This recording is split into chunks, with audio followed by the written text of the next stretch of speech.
Welcome back, MTG Joe here. Today we are going to cover all the deck list options for the upcoming Timeless Metagame Challenge. So this past weekend we had Standard. This weekend is going to be Timeless, best of 3. And the kind of premise is 2,000 gold to enter. You play until you lose or get 7 wins. If you get 7 wins, you get a bunch of gold back and 30 packs. So you get progressive rewards. It's actually a pretty effective way to farm, because even if you lose your first game, you get 500 gold back, and you pretty much make money in terms of net value after 2 wins. It's really fun. It's a competitive way that's not grinding the ladder to day's end. We're going to look at a bunch of different deck list options today that you can take to the event. We're going to get the data predominantly from Untapped GG with a couple other decks from MTG decks. So if you want to look to use Untapped, it tracks your win rates, it helps aggregate, it's part of the user stuff. All the link is in the video description to let them know I sent you. I will paste all these deck lists, timestamp them, so you can kind of go and view whichever deck you want. We're going to cover 13 decks today, and we're going to look at popularity of decks, and then we'll look at Mythic only in terms of the actual win rates. It's a smaller population, keep that in mind. So we're going to focus less necessarily on some of the inflated win rates and more just on the core decks themselves to see what are the viable decks of the format. So jumping into it, just in terms of popularity, I went Diamond to Mythic just to see a bigger spread of what people are playing towards the more competitive end of the ladder. Jund Midrange is the most popular deck at 21%, followed by Rakdos Midrange. Now from Untapped, Rakdos Midrange gets aggregated as both the Breach versions as well as if they play One Ring, Blood Moon versions of the deck. 5-color Domain, which is the Zoo deck. You have Dimir Control, Mistman's deck, which is 6%. Sultai Midrange is going to be categorizing both traditional midrange, plus there's a Sultai Yawgmoth deck that we'll take a look at. Mono Black Control is typically a necropotence One Ring kind of combo control deck. 4-color midrange is pretty much that, 4-color midrange. And then Izzet Tempo, which is usually Blue Moon style strategies. Now note, for whatever reason, Untapped is not categorizing Field of the Dead decks, so Mono Green Titan, so we'll cover that separately, but all these stats, keep in mind that it doesn't include the Mono Green Titan lists. So kind of keep that in mind. The popularity of the decks, we see the Rakdos Midrange was the most popular, along with Domain Zoo, and we see that Jund Midrange has kind of surpassed it in terms of that. So looking at the list, December 12th through to January 30th, so almost 2 months of data, 28,000 games of Mythic ranked matches played, highest win rate deck. And again, let's focus more on the decks themselves. And then these are more the ideas, is Dimir Control. So this is Mistman's list. He did win the first Timeless tournament with it. I'm going to go off the bat and say this is a very hard deck to play. It offers very little leniency in terms of errors. Mistman went to time or came close to going to time, so it takes a lot of reps. It is a difficult deck to play. If you're unfamiliar with the meta, I would not suggest picking this deck up, because it is a deck that heavily requires you to understand your opponent's decks, how to interact, stuff like that. But that being said, kind of focusing on, you pretty much win the game with Bowmaster. That is your win condition, as well as with Bind to Secrecy to steal your opponent's creature out of their graveyard, potentially. And then you also have Luris as your companion. That's it. No creature lands, no Shark Typhoons, no Teferi loops, nothing of that nature. The rest of the deck is just an assortment of removal options, edicts, Drown in the Locks, fatal pushes. You have the Demonic Tutor to find you stuff, Brainstorm for card advantage, counter spells in here, Archmage Charm, Sorin's Ransom for card advantage, and then the Commit to Memory. So there's actually kind of a pseudo combo kill with Commit. With the memory side, if you have Bowmasters out, you could ping your opponent to death. Same with Archmage Charm, you could force them to draw 2. You can fetch for Mystic Sanctuaries to put back spells on top of your library, so that's another way to kind of reuse some of your spells. Sideboard, you got just more removal options, more hate pieces, hand hates. Against the Field of the Dead deck, you have Filigree Silex, which you can keep buying back with Luris to sweep their tokens every turn. So that is Dimir Control. Moving on, we go to the Domain Zoo deck, and there have been a few variations of this deck, but kind of the core of the deck is playing 5 colors in your mana base, and predominantly Naya with the splash colors coming from Savai Triome and Zagoth Triome. And you get the payoffs in terms of Territorial Kavu being a 5/5, You have Nashiba Brawler being a 5/3. This version's got like Once Upon a Time for card advantage, some Bowmasters in there. Tribal Flames is 2 mana, deal 5. Regavans, Nakados, Stubborn Denial is Disruption. You have a Planeswalker package of Oko and Minskin and then 1 mana.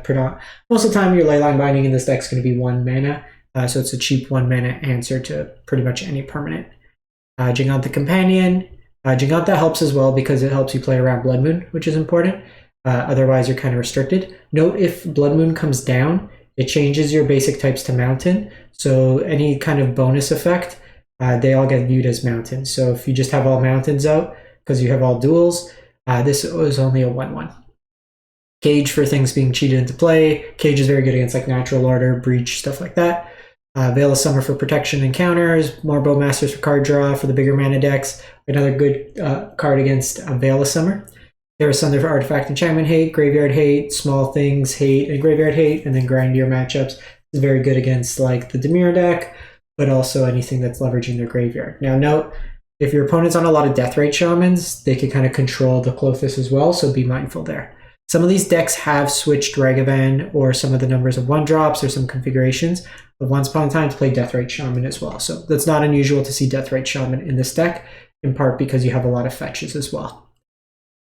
From there, we go to Grixis Death Shadow. This one's at 72%. So it's pretty much a base black-red deck, and I'm going to be saying that a lot because kind of the core pillar of this format is these various Rakdos decks.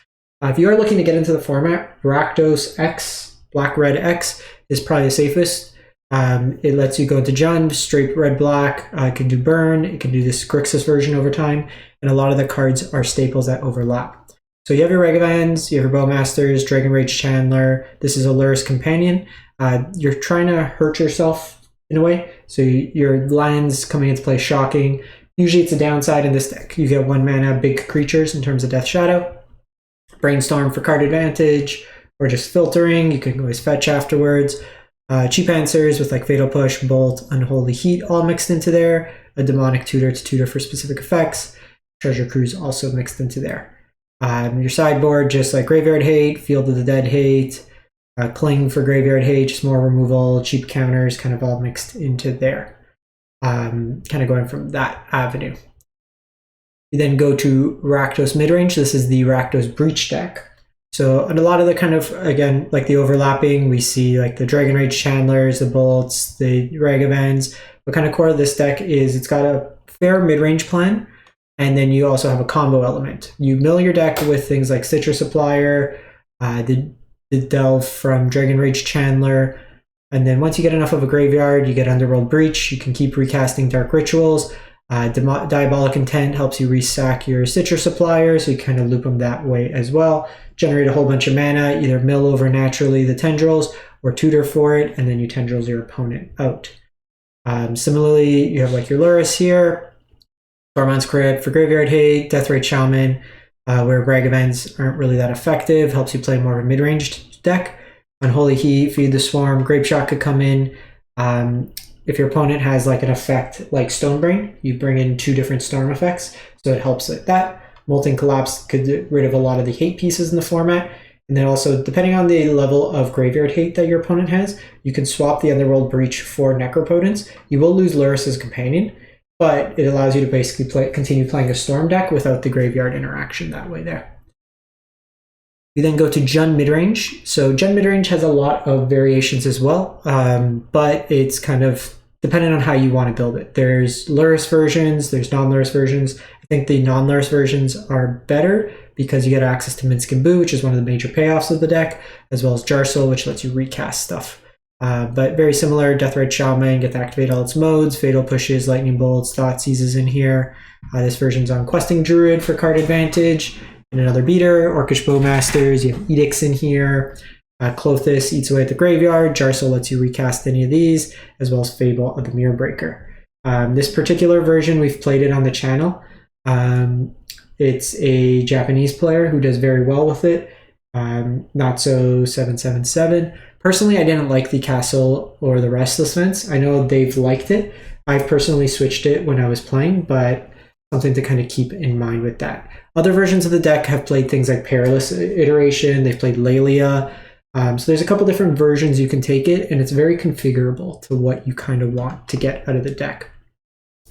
Also, some of the versions will mainboard Blood Moon, others won't. The Blood Moons do help against the Field of the Dead decks. Otherwise, you got Duresses for hand hate, for Halo Wire Might, Artifact Enchantment hate, Needle for activated ability, Graveyard hate, Counterspell protection against black stuff, Meat Hook Massacre. If your opponent tries to storm off and hit you with Tendrils, you can Veil of Summer, and then Blood Moon for the greedier mana bases. We then have Izzet Phoenix. So this deck here, a little soft, obviously, to Bowmaster. You're drawing a lot of cards. You have things like Faithless Looting, Consider, Brainstorm, Treasure Cruise, all drawing you cards. Note, if you're crafting this deck, there's two versions of Faithless Looting. There's the Mystical Archives, which is a rare, and then there's the Shadow over Innistrad version, which is common, I believe. So craft the uncommon one, saves you wild cards there. Kind of the core of the deck, you're trying to either loot over with Faithless Looting or surveil, or like draw discard with Ledger Shredder, Arc-like Phoenixes, play 3 spells, cheat them into play. Otherwise, you have cheap interaction as well. You have Tormod's Crypts, Spell Pierces for disruption, Abrades for like various artifact type hates. Ledger Shredder comes in when your opponent's going more like graveyard hate focused, and then you have Blood Moon as well in here to kind of cheese out the greedier mana bases.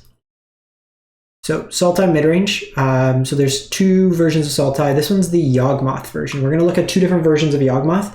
So from the Arena ladder, this version here, the core of the deck's the same. It's just this version here is doing blue for, you have Uro in here, you have Tishana's Tidebinder, you have Oko, that all kind of contribute to the plan, so it lets you play more of a fair mid-range plan.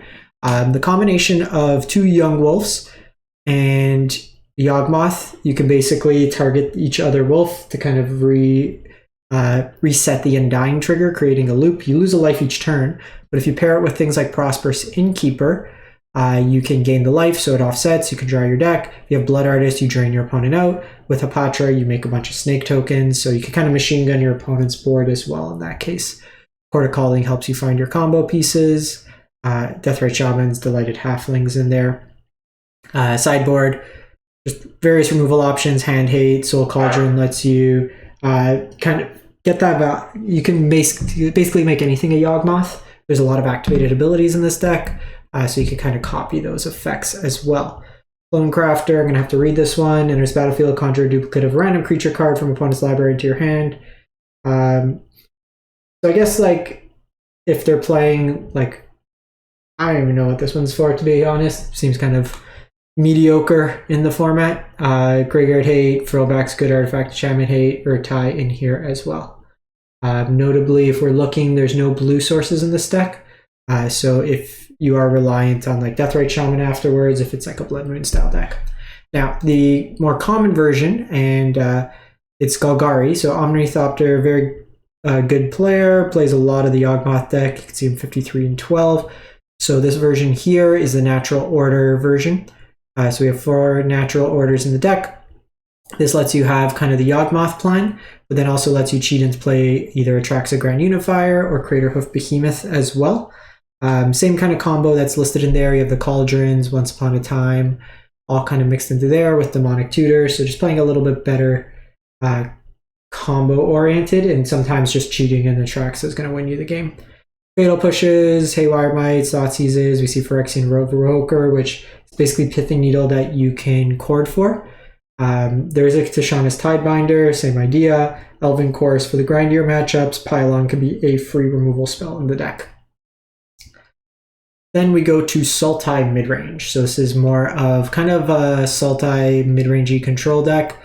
So 69%. So leveraging a lot of the elements we saw of the Dimir deck, Thoughtseizes, Fatal Pushes, Orcish Bowmaster, Stern Scolding, very cheap answer to a lot of the threats.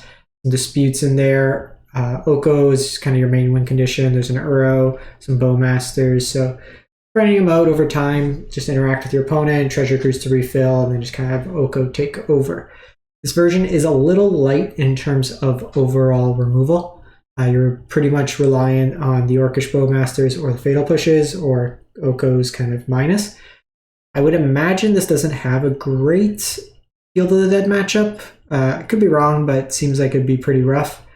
without the Blood Moon, but just various kind of hate pieces, edicts, tails ends for triggers or legendaries, test talents for like combo pieces, licensors. Boseiju can also target, I guess, Field of the Dead's in there.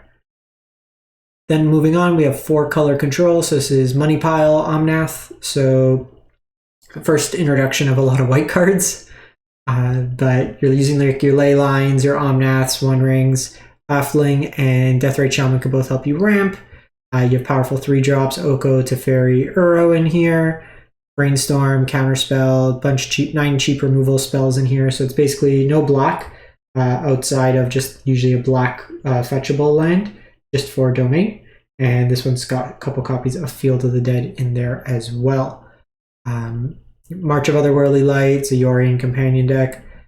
This might actually be my version of the deck. It is, because I remember I wasn't in love with Teferi in the deck, only because against Bowmaster it was a little rough, like you didn't get huge value. It's probably okay just where the format's going, but you might want like Ashiok 3 somewhere in here now. It's another good card there. But basically you're just outvaluing your opponent. Omnath gains a whole bunch of life. You could trigger fetches to get free cast value. Just a bunch of like sweeper effects, graveyard hate. The Veil of Summer is really good for protection, and then Yorion can reset all your stuff as well. I have a video on this one if you want to see. Rakdos Burn, aggressive slanted deck. So the one thing I will say, that this one fix its mana base. I would tweak the mana base slightly in this version. So they're playing 16 lands. I personally think it's a little low. I would be on 18 or 19. But because you're using Eidolon, I don't love having so many pain lands. Usually I would say just play more, like take the initial shock damage. It's a little bit better in that case. But a lot of cheap burn, Bump of the Night, just like a Lava Spike that you can flash back. Bunch of cheap creatures, you could get the Delirium package going. Eidolon locks out like storm effects and stuff like that. Pings your opponent that way. You have some copies of Akiba in here. Life gain, drain. This is nice because it triggers Spectacle. So you can play it on 1 and then it triggers again on 2, which triggers Spectacle. Where if Kumano, you have to play it that same turn to get that Spectacle style effect. Light up the stage as some card advantage. In best of 1, I play Searing Blood in the main. I like that. This version's playing it in the side. It's good against creature matchups. Lets you kind of deal with their creature, but then also deal damage. Rolling Vortex is in here for like the more control-y matchups. Collapse, Go for the Throat, and Cage for kind of combo decks.